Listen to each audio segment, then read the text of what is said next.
हट्ट आमचे असायचे खेळण्याच्या उपकरणांच्या बाबतीत.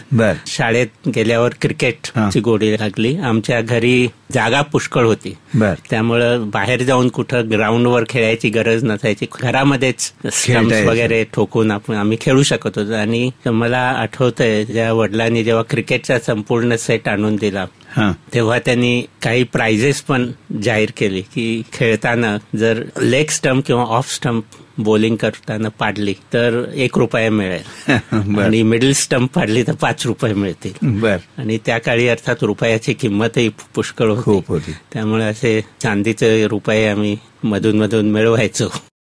कॅमलिन प्रस्तुत मोठ्यांचे बालपण हा कार्यक्रम संपूर्ण महाराष्ट्रात आकाशवाणीवर 15 ते 20 वर्षांपूर्वी प्रसारित झाला होता. त्या कार्यक्रमात त्या त्या क्षेत्रातल्या अनेक मोठ्या नावाजलेल्या मान्यवर व्यक्तींनी त्यांचं बालपण कसं गेलं याबद्दलच्या गोष्टी सांगितल्या होत्या. रसिकांच्या आग्रहास्तव कॅमलिन मोठ्यांचे बालपण हा कार्यक्रम आम्ही BMJ ऑन एअर या आमच्या चॅनलवर पॉडकास्ट करत आहोत. याचा जरूर आस्वाद घ्या.